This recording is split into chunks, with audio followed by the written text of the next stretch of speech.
इस बड़ी लड़ाई में समाजवादियों का साथ दे रहे हैं और देने जा रहे हैं। इसके लिए मैं इनका विशेष आभार प्रकट करता हूं। और ये सामान्य परिस्थितियों में चुनाव नहीं हो रहा है, पूरे देश और दुनिया की नजर है इस चुनाव में। मैं जब दिल्ली गया था, अरविंद केजरीवाल जी मुख्यमंत्री दिल्ली, उनके समर्थन में जो बड़ी रैली थी, उसमें जब मैं गया था तो यही मैंने कहा था कि दुनिया में भारत की बदनामी हुई है। भारत के बारे में चर्चा हो रही है कि चुने हुए लोग और किसी स्टेट के हेड के साथ ऐसा व्यवहार हो रहा हो। जो इंस्टीट्यूशंस हैं, जिन इंस्टीट्यूशंस से न्याय मिलना चाहिए, उन इंस्टीट्यूशंस में भी भारतीय जनता पार्टी हस्तक्षेप कर रही है। ये तो हम लोगों ने एक प्रधानी के चुनाव में देखते थे, प्रधान स्तर पे देखते थे, लेकिन मुख्यमंत्री किसी स्टेट के चुने गए हों, उनके साथ ऐसा व्यवहार, झूठे मुकदमे लगा करके उन्हें जेल भेज दिया जाए। इसी तरह झारखंड के मुख्यमंत्री, उन्हें जेल भेज दिया। और कौन नहीं जानता कि उन्हीं इंस्टीट्यूशन, उन्हीं संस्थाओं के सहारे अपनी सरकार बनवा ली महाराष्ट्र में, या उन्हीं संस्थाओं से डरा करके वसूली कर ली, या उन्हीं संस्थाओं को से डरा करके, और अब तो पुलिस को आगे कर करके लोगों को अपनी पार्टी में शामिल कर रहे हैं। कई साथी जो भारतीय जनता पार्टी में गए हैं, उन्होंने कहा कि हम शरीर से तो जा रहे हैं, लेकिन हम आत्मा से और अंदर से आपके साथ हैं। तो सोचिए, ऐसे डर के और डरा के लोगों को अपने दल में शामिल कर रहे हैं। तो इसलिए लोकतंत्र को बचाने के लिए, संविधान को बचाने के लिए, और हमारे भारत की जो पहचान दुनिया में है, उसको बचाने के लिए इस लड़ाई में आप पार्टी का जो सहयोग और मदद मिल रही है, उसके लिए मैं संजय सिंह जी का बहुत बहुत धन्यवाद, आभार प्रकट करता हूं। इन्हें भी बहुत परेशानी और कष्ट का सामना करना पड़ा। इन पे भी झूठे मुकदमे लाद करके इन्हें भी परेशानी में डाल दिया। और जो परेशानी में जाता है लोकतंत्र में, जनता उसे कभी न कभी सम्मान देती है। और हमें उम्मीद है कि जो जनता देख रही है, वो जो ऐसे काम करने वालों के खिलाफ मतदान इस बार होने जा रहा है, करेगी जनता। मैं संजय सिंह जी से कहूंगा कि अपनी बात रखें। मैं पहले तो बहुत आभार व्यक्त करता हूं समाजवादी पार्टी के राष्ट्रीय अध्यक्ष माननीय अखिलेश यादव जी का, कि ऐसे संकट की घड़ी में जब हमारी पार्टी के मुखिया को जेल में डाल दिया गया है, दिल्ली के 2 करोड़ लोगों के द्वारा निर्वाचित, 3 बार प्रचंड बहुमत से निर्वाचित मुख्यमंत्री को जेल में डाल दिया गया है। समाजवादी पार्टी के मुखिया हमारे समर्थन में दिल्ली पहुंचे, रैली को संबोधित किया। आज भी उन्होंने भाभी जी से बातचीत करके उनसे हाल चाल पूछा, सुनीता भाभी से। तो मैं इसके लिए विशेष रूप से आभार व्यक्त करता हूं आपका। और जिस तरह से दिल्ली में भी ऑपरेशन लोटस शुरू कर दिया गया है, आपने देखा किस तरह से हमारे एक मंत्री को, जिस पे पहले ईडी का छापा पड़वाया गया और बाद में उसको इस्तीफा देने का दबाव बनाया गया। इस लड़ाई में आपने हमारा साथ दिया। फिर से मैं आपकी पार्टी का और आपका हृदय से आभारी हूं। ये 2024 का चुनाव कोई सामान्य चुनाव नहीं है। ये भारत के लोकतंत्र को बचाने का चुनाव है, बाबा साहब के संविधान को बचाने का चुनाव है, और समाज के वंचित, पिछड़े, शोषित लोगों के अधिकार जो छीने जा रहे हैं, देश के नौजवानों को बेरोजगारी के दलदल में जो धकेला जा रहा है, हिंदुस्तान को जो महंगाई की चपेट में लिया जा रहा है, उससे बचाने का चुनाव है। ये 24 का चुनाव कोई सामान्य चुनाव नहीं है। ये एक तानाशाह हुकूमत के खिलाफ लोगों को लामबंद करने का भी चुनाव है। और मैं सिर्फ इतना कहना चाह रहा हूं कि इंडिया गठबंधन 2024 का चुनाव जीतेगा, और समाजवादी पार्टी के जितने भी आज जो बातचीत हुई आपसे, अखिलेश जी से, अध्यक्ष जी से, जहां जहां समाजवादी पार्टी के कैंडिडेट उत्तर प्रदेश में हैं, हम यूपी का चुनाव नहीं लड़ रहे हैं, हमारा एक एक कार्यकर्ता, जहां हमारे निर्वाचित प्रतिनिधि हैं, सभासद हैं, चेयरमैन हैं, वो सारे लोग और एक एक कार्यकर्ता समाजवादी पार्टी के कैंडिडेट को जिताने के लिए काम करेगा, क्योंकि ये बड़ी लड़ाई है, लोकतंत्र को बचाने की लड़ाई है, तानाशाही को खत्म करने की लड़ाई है। और मैं तो बार बार कहता हूं कि कोई भी राजनेता अगर वो चुनाव जीत रहा होता है तो ऐसे हथकंडे नहीं अपनाता जैसे प्रधानमंत्री जी कर रहे हैं। अगर आप अपने विपक्षियों पे मुकदमे लगा रहे हैं, उनको फर्जी मुकदमे लगा के जेल में डाल रहे हैं, तो इसका मतलब आपके अंदर कॉन्फिडेंस नहीं है। चुनाव के समय में आप ऐसी कार्रवाई कर रहे हैं। तो फिर से एक बार मैं दोहरा रहा हूं, कोई कंडीशन नहीं है, कोई सीट की मांग नहीं है, कहीं कुछ नहीं है। लोकतंत्र को बचाने के लिए, तानाशाही को खत्म करने के लिए, भारत के संविधान की रक्षा के लिए हम लोग इस लड़ाई में साथ हैं। और पूरे यूपी में जहां जहां समाजवादी पार्टी के कैंडिडेट होंगे, इंडिया गठबंधन के कैंडिडेट होंगे, हम उनके लिए काम करेंगे। बहुत बहुत धन्यवाद। अभी उनके जो यूपी के लीडरशिप है, उनसे हमारी बातचीत कोई हुई नहीं है। जब उनसे बातचीत होगी तो उसकी भी आधिकारिक घोषणा करेंगे।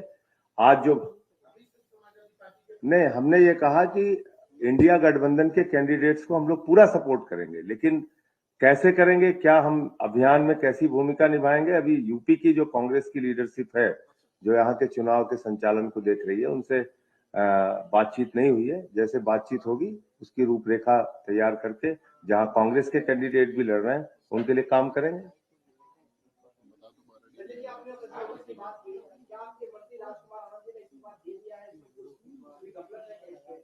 अब उन्होंने सार्वजनिक रूप से आके बयान तो दे ही दिया है, सबके सामने बयान दिया है।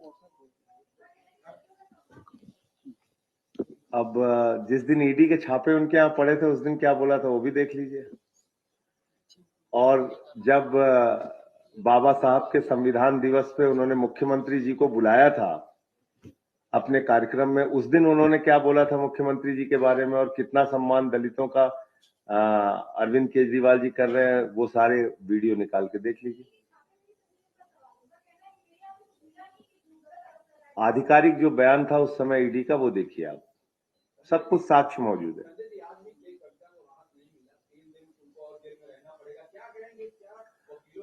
पीएमएलए का जो कानून है वो जटिलताओं से भरा हुआ है। उसमें ऐसे अमेंडमेंट्स हो गए 2018 में जिसमें बेल मिलना मुश्किल होता है। और मैंने आपको बताया, कई बार बता चुका, कई इंटरव्यू में बता चुका, किस तरह से फर्जी मामले तैयार किए गए हैं दिल्ली के मुख्यमंत्री अरविंद केजरीवाल जी के खिलाफ। 10-10, 12-12 बयान ले रहे हैं, 10 बयान में कुछ नहीं बोल रहा आदमी, जैसे उसको अरेस्ट करते हैं, उससे गवाही लेते हैं और फिर उसकी बेल हो जाती है। ये क्या है? सामान्य व्यक्ति भी समझ सकता है।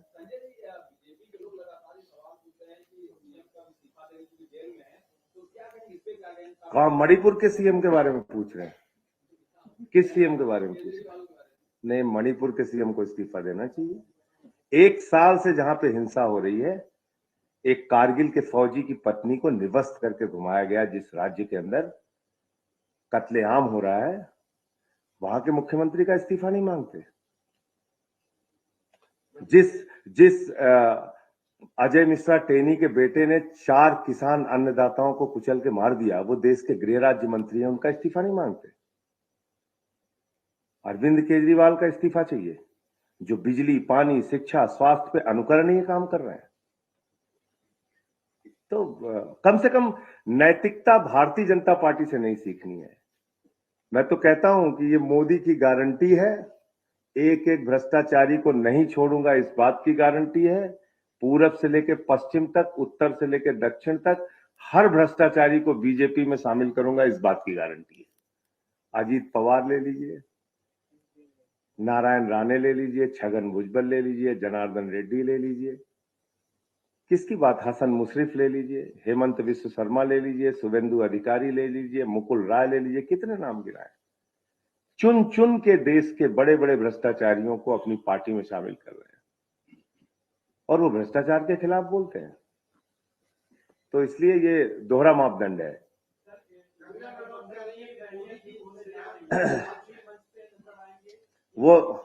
वो जैसा अखिलेश जी का जैसा आदेश होगा हम हर तरह से काम करेंगे।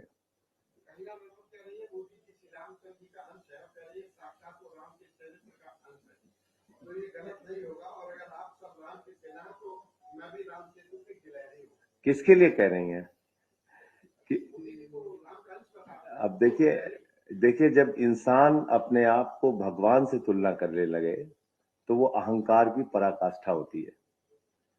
प्रभु श्री राम मर्यादा के प्रतीक हैं। प्रभु श्री राम हिंदुस्तान के करोड़ों लोगों के आदर्श हैं। उनसे किसी की तुलना करना मैं समझता हूं कि ये प्रभु श्री राम का अपमान है, और ऐसा अगर उन्होंने किया है तो लोग उनका जवाब देंगे। इस जन्म में संभव नहीं है, इस जन्म में नहीं संभव। सो सॉरी बनवा देना उसका।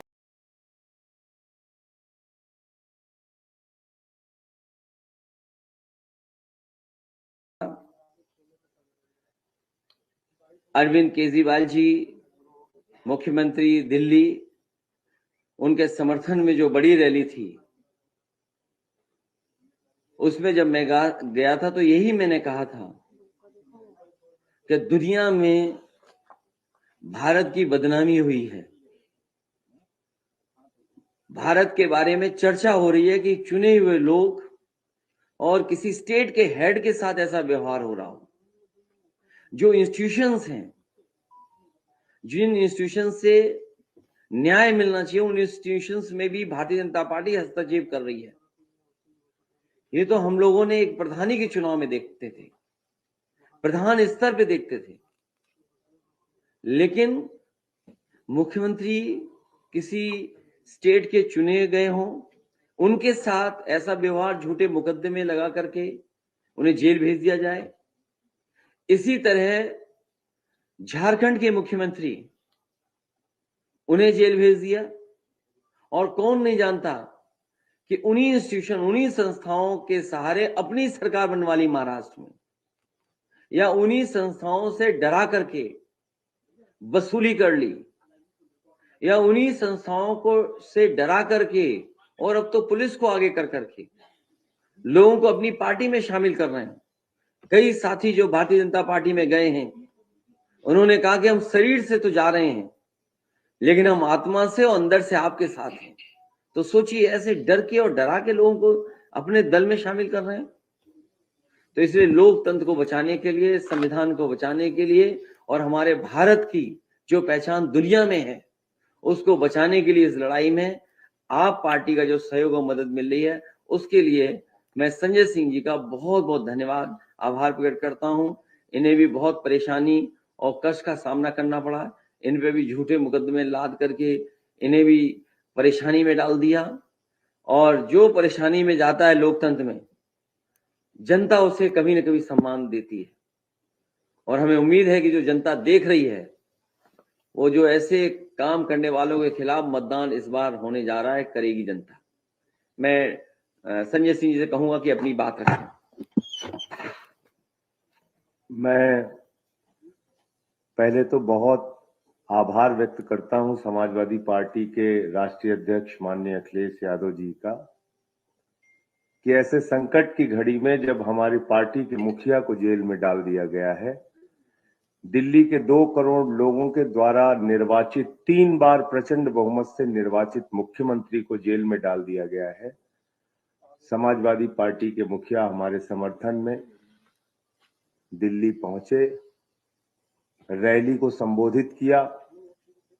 आज भी उन्होंने भाभी जी से बातचीत करके उनसे हाल चाल पूछा, सुनीता भाभी से। तो मैं इसके लिए विशेष रूप से आभार व्यक्त करता हूं आपका।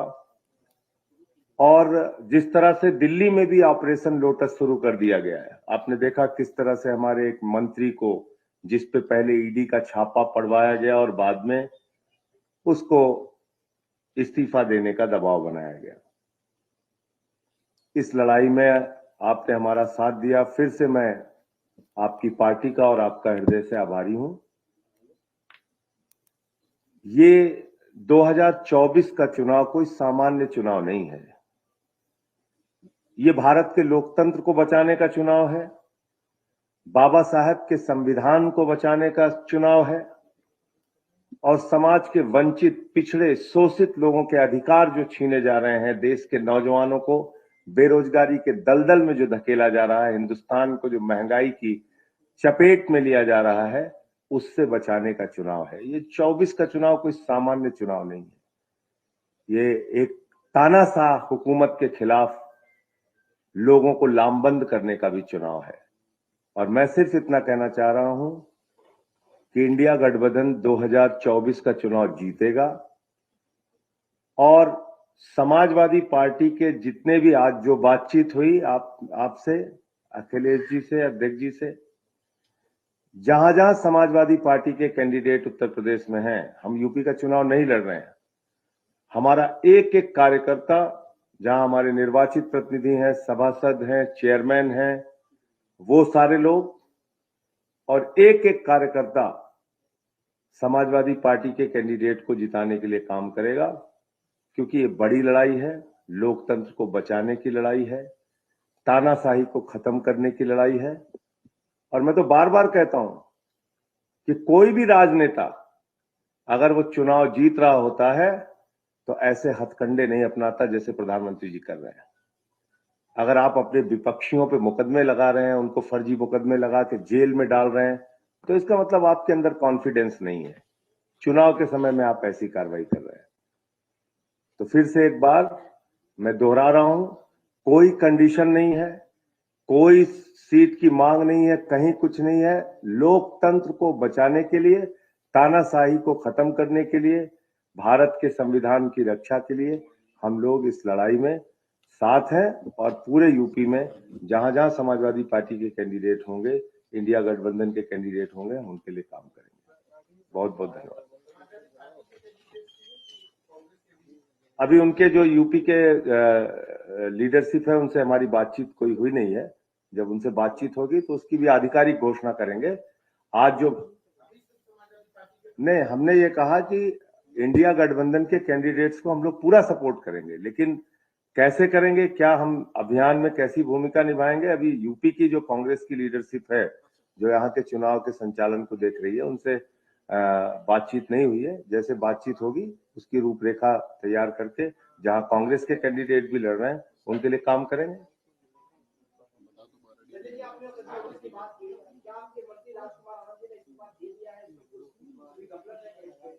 अब उन्होंने सार्वजनिक रूप से आके बयान तो दे ही दिया है, सबके सामने बयान दिया है।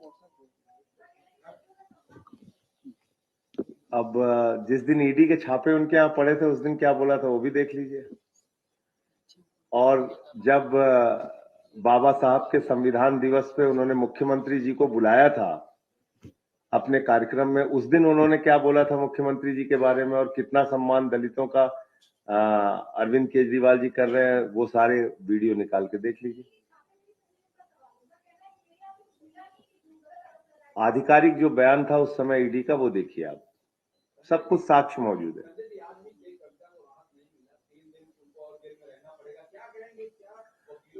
पीएमएलए का जो कानून है वो जटिलताओं से भरा हुआ है। उसमें ऐसे अमेंडमेंट्स हो गए 2018 में जिसमें बेल मिलना मुश्किल होता है। और मैंने आपको बताया, कई बार बता चुका, कई इंटरव्यू में बता चुका, किस तरह से फर्जी मामले तैयार किए गए हैं दिल्ली के मुख्यमंत्री अरविंद केजरीवाल जी के खिलाफ। 10-10, 12-12 बयान ले रहे हैं। 10 बयान में कुछ नहीं बोल रहा आदमी, जैसे उसको अरेस्ट करते हैं, उससे गवाही लेते हैं और फिर उसकी बेल हो जाती है। ये क्या है? सामान्य व्यक्ति भी समझ सकता है।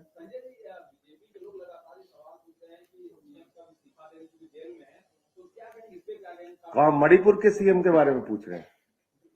किस सीएम के बारे में पूछ रहे हैं? नहीं, मणिपुर के सीएम को इस्तीफा देना चाहिए। 1 साल से जहां पे हिंसा हो रही है, एक कारगिल के फौजी की पत्नी को निवस्त करके घुमाया गया, जिस राज्य के अंदर कत्लेआम हो रहा है, वहां के मुख्यमंत्री का इस्तीफा नहीं मांगते। जिस अजय मिश्रा टेनी के बेटे ने 4 किसान अन्नदाताओं को कुचल के मार दिया, वो देश के गृह राज्य मंत्री हैं, उनका इस्तीफा नहीं मांगते। अरविंद केजरीवाल का इस्तीफा चाहिए, जो बिजली, पानी, शिक्षा, स्वास्थ्य पे अनुकरणीय काम कर रहे हैं। तो कम से कम नैतिकता भारतीय जनता पार्टी से नहीं सीखनी है। मैं तो कहता हूं कि ये मोदी की गारंटी है, एक एक भ्रष्टाचारी को नहीं छोड़ूंगा इस बात की गारंटी है। पूरब से लेकर पश्चिम तक, उत्तर से लेकर दक्षिण तक हर भ्रष्टाचारी को बीजेपी में शामिल करूंगा इस बात की गारंटी है। अजीत पवार ले लीजिए, नारायण राणे ले लीजिए, छगन भुजबल ले लीजिए, जनार्दन रेड्डी ले लीजिए, किसकी बात, हसन मुशर्रफ ले लीजिए, हेमंत विश्व शर्मा ले लीजिए, शुभेंदु अधिकारी ले लीजिए, मुकुल राय ले लीजिए, कितने नाम गिराए। चुन चुन के देश के बड़े बड़े भ्रष्टाचारियों को अपनी पार्टी में शामिल कर रहे हैं और वो भ्रष्टाचार के खिलाफ बोलते हैं। तो इसलिए ये दोहरा मापदंड है।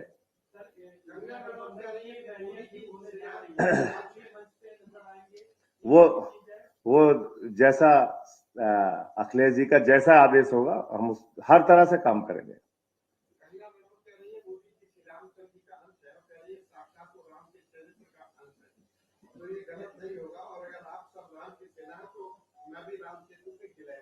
किसके लिए कह रही हैं कि अब देखिए जब इंसान अपने आप को भगवान से तुलना करने लगे तो वो अहंकार की पराकाष्ठा होती है। प्रभु श्री राम मर्यादा के प्रतीक हैं। प्रभु श्री राम हिंदुस्तान के करोड़ों लोगों के आदर्श हैं। उनसे किसी की तुलना करना, मैं समझता हूं कि ये प्रभु श्री राम का अपमान है और ऐसा अगर उन्होंने किया है तो लोग उनका जवाब देंगे। इस जन्म में संभव नहीं है, इस जन्म में नहीं संभव। सो सॉरी बनवा देना उसको।